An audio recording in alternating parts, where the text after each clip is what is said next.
예, 더불어민주당 국회의원 권인숙입니다. 검사 김영남, 박상용 탄핵 소추에 관한 청원서를 소개하기 위해서 이 자리에 섰습니다. 그 내용은 사건 검사들이 2019년 당시 경기도지사였던 이재명을 범죄에 연루시키기 위해 이재명 방북 비용을 쌍방울이 대납했다는 허위 사건을 조작한 전모를 다루고 있습니다. 쌍방울 그룹이 자신의 사업을 위해 조선 아태위에 800만 불을 지급하고 김성태 회장의 방북을 추진했다는 명시적인 증거가 있음에도 검사들은 위 돈이 이재명의 방북 비용이라는 허위 사실로 수사를 기획했음을 밝히고 있습니다. 청원의 요지는 수원지검 부장검사 김영남 그리고 박상용 검사가 피의자 이화영에게 유죄 처벌에 대한 선처를 조건으로 이화영으로 하여금 쌍방울 그룹의 대북 송금 사실을 이재명 전 경기도지사에게 보고했다고 허위 진술을 하도록 강요하여 사건을 조작했으므로 이를 원인으로 국회가 탄핵소추를 발의하고 결의할 것을 청원하는 것입니다.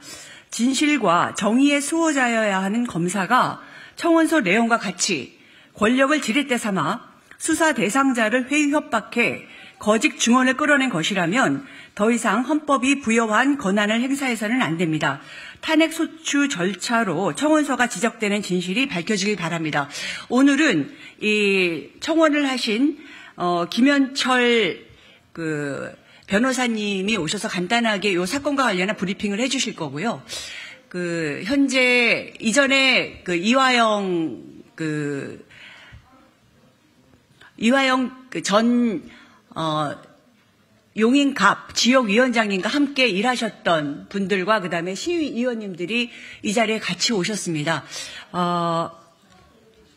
그럼 김현철 변호사님께서 간단하게 이 사건과 관련한 소개를 하겠습니다. 청원과 관련한 소개를 하겠습니다. 이 사건 청원을 하게 된 김현철 변호사입니다. 지난 2023년 9월 말경에 이재명 대표에 관한 구속영장 심사에서 당시 검찰이 기어코 내고 싶었던 피의자 신문 조서가 있었습니다. 그것이 바로 이것입니다. 이화영 부지사가 당시 경기도 이재명 도지사에게 쌍방울의 대북 송금을 보고했다는 내용입니다. 2019년 7월 말경입니다. 중요 사안에서 출장을 다녀오자마자 보고를 드렸을 것이기 때문에 2019년 7월 29일로 생각이 되고 아침 10시, 11시경에 제가 보고 드렸을 것입니다. 검찰이 반드시 당시 이재명 재판에 제출하고 싶어 했던 조서입니다. 그런데 만약 이 조서가 제출되었다면 대한민국 검찰은 웃음거리가 되었을 것입니다. 왜냐하면 그날 2019년 7월 29일 10시 21분에 이재명 지사는 국회에서 연설을 하고 있었습니다. 결국 이 조서는 당시에 검찰의 회유 협박에 어쩔 수 없이 굴복한 이화영 전 부지사가 허위 진술을 하지만 나중에 역사의 진실을 밝히기 위해서 이재명 지사의 알리바이가 있는 날짜로 작성을 했던 것입니다. 이 날짜는 당시 피의자 신문에 동석했던 이한희 변호사가 스마트폰으로 검색을 해서 찾았던 것입니다. 아마도 이 사건 탄핵 소추가 있게 되면 관련 검사들은 자신의 무죄를 주장할 것입니다. 김성태 회장으로부터 자신들이 속아서 대북 송금에 관한 수사를 했다고 얘기할 것입니다. 그러나 이화영 재판에 드러난 검찰의 수사 기록에는 이런 것들이 있습니다. 2019년 7월 1일에 작성된 방용철의 지시사항입니다. 최우선적으로 회장님의 방북 추진, 그리고 9월 26일에 작성된 회장님 방북과 관련해 기재기한 평양사업 설명의 개최. 300만 불은 이재명의 방북 비용이 아니라 김성태의 방북 비용이었습니다. 2019년 1월 그리고 2019년 5월에 쌍방울은 북한과 1억 불짜리 계약을 체결했고 이것을 구체화하는 계약을 평양에서 2019년 12월에 개최하고 싶어 했던 것입니다. 그 목적은 대북 경협 사업을 성공시켜서 쌍방울의 계열사인 나노스의 주가를 상승시키려는 의도였던 것입니다. 단지 김성태 회장의 거짓말에 속았던 것이 아닙니다.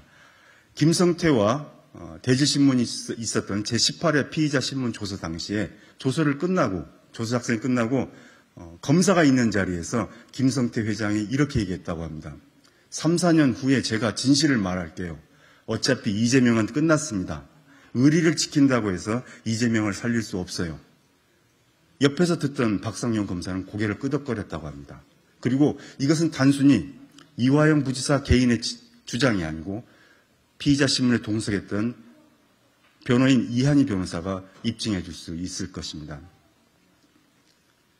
저는 전 민주당 의원이자 전 민주당 경기부지사의 변론을 하기 위해서 이 사건 청원을 한 게 아니고 부당한 국가 권력으로부터 1년이라는 기간 동안 자유를 박탈당한 한 개인의 인권을 회복하기 위해서 이 청원을 한 것입니다.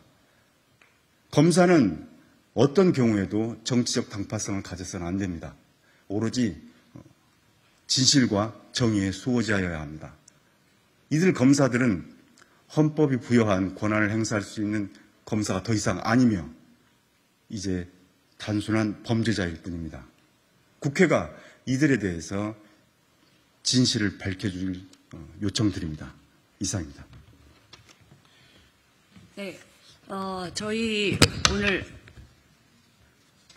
소통관 발표를 여기서 정리하면서 지역에서 같이 오신 분들 간단한 소개를 하겠습니다.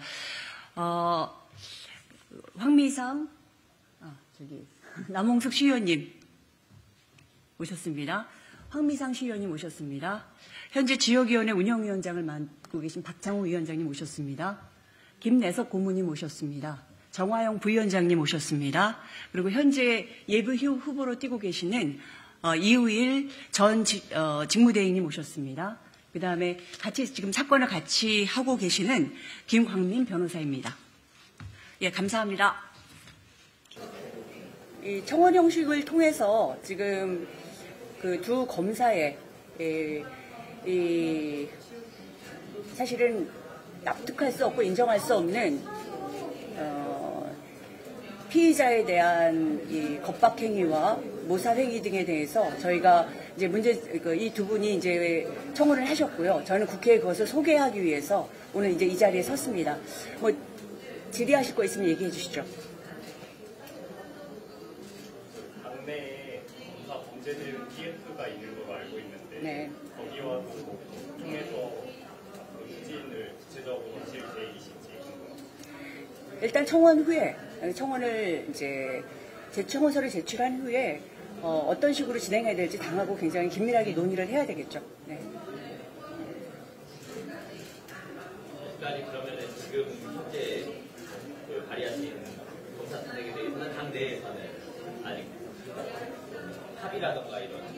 예, 그런 절차는 국회의원 발의를 통해서 지금 이 검사 탄핵이 진행되는 건 아니잖아요. 그래서 이제 진행 과정이 있을 겁니다. 이화영 부지사 진술 번복이랑 관련해서는 민주당이 회유를 했다는 사법방해 의혹도 있는데 이게 탄핵 사유가 될 수 있을 거라고 보십니까? 먼저 배포했던 보도자료를 참고하시면 될 텐데 번복을 했던 것은 종전에 허위 진술을 했던 것을 다시 진실을 밝히는 과정이었던 것입니다. 그리고 아까 기자회견에서도 보여드렸던 것처럼 당시 2019년 7월경 그리고 9월경에 쌍방울 자체가 김성태 회장의 방북을 준비하고 있었다는 명시적인 기록들이 있습니다. 그럼에도 불구하고 이러한 사실들을 검사들이 알면서도 불구하고 이재명이라는 정치인을 공격하기 위해서 이 사건이 조작되었던 것이고 이제 그 진실을 밝히기 위해서 저희가 청원에 나선 것입니다. 가장 극명하게 이화영 부지사가 이재명 도지사에게 보고했다는 그 날짜에 이재명 도지사는 국회에서 연설을 하고 있었습니다. 그러니까 이화영 부지사는 나중에 역사적 진실을 밝히기 위해서 의도적으로 이재명 도지사의 알리바이가 있는 때를 정해서 진술을 했던 것입니다. 그 사법방해 관련해서 제가 좀 부연 설명을 좀 드렸으면 좋겠습니다. 어떤 부분이냐면 정상적으로 진행이 되고 있던 재판에서 검찰이 오늘 뭐 청원의 사유가 됐던 해당 회유 압박에 의해서 거짓 진술을 했다라고 하는 그 피신 조서를 정상적으로 진행되는 재판에 들이밀기 위해서 재판 절차를 왜곡시켰고요. 그 왜곡시킨 재판 절차를 바로 잡기 위한 이화영 부지사와 뭐 변호인단들의 어떠한 대응이었습니다. 근데 그러한 대응을, 그러니까 검찰이 왜곡시켜 놓은 재판 절차에 대한 정상화의 대응을 검찰은 다시 사법 방해라고 주장하고 있는 것이라서 뭐 민주당에 의한 사법 방해에 대해서는 동의하기 어렵습니다.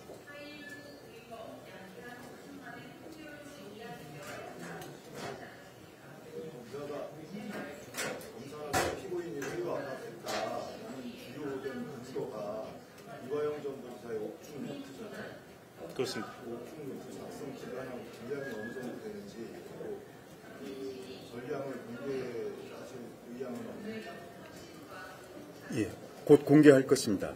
어차피 국회에서 이 사건 탄핵소추가 발의되는 과정에서 그 노트는 공개될 수밖에 없고 또 청원 과정에서 그 노트는 지금 증거로 제출되어 있는 상태입니다.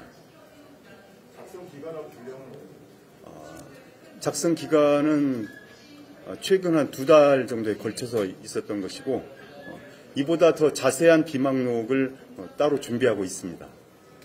우선 좀 부연 설명드리면 이번에 증거로 제출된 비망록, 소위 비망록은 뭐 최근 2달 내에 작성한 거긴 한데요. 그러니까 이화영 부지사가 최근 2달 내에 비망록을 작성했다 이렇게 이해하시면 좀 곤란한 부분이 뭐냐면 그동안 그 검찰 조사를 받으시면서 그러니까 최근 1년 동안 한 160회 정도 소환을 받으셨습니다. 그 중에 소환에 응한 것도 있고 안 응한 것도 있으니까 160회 다 나간 건 아니지만 거의 한 100여 차례 소환을 하면서 그 소환 나가서 회유 압박을 받으신 거고 그때마다 메모를 해둔 기록들이 있습니다. 그 기록들이 있고 그 기록을 바탕으로 이번에 말씀드린 소위 비망록을 작성한 거기 때문에 비망록이라는 것이 뭐 어떠한 뭐 메모나 근거 없이 이화영 부지사의 기록에 의해서 최근 2달 내에 작성된 것은 아니고요. 기존에 이화영 부지사가 메모 형식으로 남겨놨다는 것을 이번에 그 청원에 증거를 제출하기 위해서 새롭게 정리했다라고 생각하셔야 될 것 같습니다. 분량은 한 A4 한 10장 정도? 이 정도 됩니다.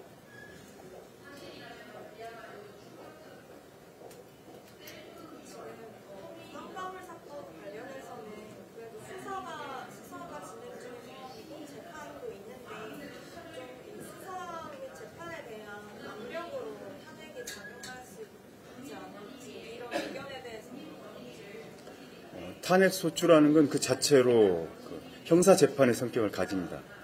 그리고 설령 현재 진행 중인 수사라 하더라도 그 수사에 불법이 있다는 점을 지적하는 것이기 때문에 단지 수사가 진행되고 있다 혹은 재판이 진행되고 있다는 그 이유만으로 현재 이 사건 탄핵 소추가 방해돼서는 안 된다고 생각합니다.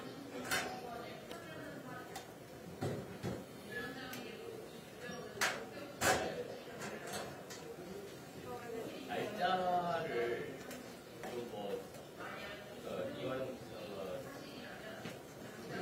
회신할 때 잘못 뭐 말했을 가능성 뭐 이런 거라든가 그러니까 당사자의 뭐 취지나 이런 게 좀 어느 정도로 저희가 그렇지 않습니다. 그 당시 피의자 신문 조서 작성할 당시에 입회했던 그 변호인과 상의를 해서 이재명 도지사에게 피해가 가지 않는 날짜 그리고 나중에 이 허위 사건의 진실을 밝힐 수 있는 날짜를 찾아달라고 이화영 부지사가 부탁을 한 겁니다. 그래서 변호인이 스마트폰으로 검색을 해서 찾은 날짜입니다. 그러니까 착각을 해서 그냥 대충 날짜를 적은 게 아니고 그 변호인이 스마트폰으로 이재명 지사의 알리바이가 증명될 수 있는 날짜를 찾아가지고 조서에 기록한 것이 2019년 7월 29일 10시 11시경입니다. 당시에 이화영 부지사와 변호인은 검사들이 이걸 검색을 해서 찾을까봐 조마조마했다고 합니다. 근데 다행히 그들이 이 허위 사건이 끝났다고 생각하고 신나게 타이핑을 하고 끝냈기 때문에 그들은 아직도 이 7월 29일이 알리바이가 있는 그러니까 가짜 진술이라는 것을 몰랐던 것입니다. 이 과정은 변호인, 당시 분석한 변호인으로부터 나온 말씀. 예, 그렇죠.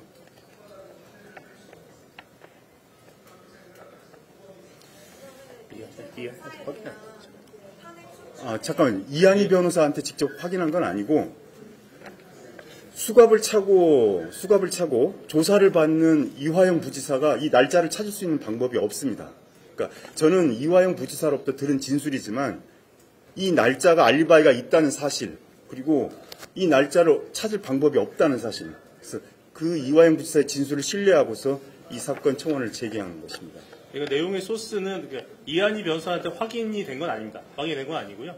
이화영 부지사의 진술이고, 이화영 부지사의 진술인데 그 부분에 대해서 이게 신뢰성이 높다라고 저희가 판단하는 이유는 당시에 검찰이 그 이재명 도지사한테 보고한 날짜를 특정해 달라는 압박이 있었고 그 압박에 대해서 이 부지사가 진술을 해야 되는데 방금 김현철 변호사 설명한 것처럼 이 진술을 했을 경우에 이게 바로 이재명 도지사에 대한 수사로 이어질 것이라는 것을 우려를 해서 그러면 알리바이가 충족되는 날짜로 내가 측정을 해서 이것에 대한 이재명 도지사가 방어할 수 있도록 해줘야겠다라는 생각을 한 겁니다. 그리고 뭐 상식적이겠지만 구치소에 수감된 피고인이 스마트폰이나 컴퓨터를 사용할 수 없었기 때문에 그때 수사 동행을 했었던 변호사와 잠시 접견을 하면서 그 즈음에 이재명 그 도지사의 일정을 확인해달라, 기사에 검색되는 일정을 확인해달라 해서 그 일정에 맞춰서 진술을 하게 된 겁니다. 이 부분에 대해서는 추후에 이한희 변호사에게 확인 절차를 거치면 뭐 큰 문제 없이 확인되지 않을까 생각합니다. 저희가 청원서에 증인으로 이화영 부지사와 이한희 변호사를 특정을 했습니다. 국회에서 이 사건 탄핵소추가 발의되고 결의되는 과정에서는 불가피하게 증인에 대한 조사가 있을 수밖에 없기 때문에 그 실제 진실이 밝혀질 것이라고 생각합니다. 탄핵소추에 대해서는 이화영 부지사도 의지가 있네요. 당연합니다. 저희가 굳이 탄핵소추라는 방법을 취한 이유는 첫 번째로 대한민국 검찰이 불법을 저지른 검사에 대해서 지나치게 관대하기 때문입니다. 이것을 다시 검찰에 맡길 수는 없기 때문이고, 그리고 두 번째로는 이전에 있었던 이정석 검사 탄핵소추와 같이 개인 비리가 아니고 본 사건은 헌법상의 원칙을 유린한 것입니다. 한 개인에게 형사피의자에 대해서 부여된 대한민국 헌법의 기본권을 철저하게 유린하고 김성태, 방영철 등의 허위 진술로 이화영 개인을 압박하고 그로 인해서 자신과 정말 정치적 동지였던 이재명을 무너뜨리는 허위 진술을 강요하게 한 것으로 인간의 존엄성을 말살시키는 대단히 추악한 범죄입니다. 이 진실을 밝힐 수 있는 것은 현재 대한민국 국회밖에 없다고 생각했기 때문에 이렇게 청원을 하게 된 것입니다. 정리를 좀 할까요? 네. 예, 하여튼 이게 사실이라면 정말 심각한 문제고요. 이 정도의 인권 탄압을 우리가 무시하고 넘어가는 시대는 아닌 것 같습니다. 이 정도에서 오늘 지금 백브리핑을 마치도록 하겠습니다. 감사합니다.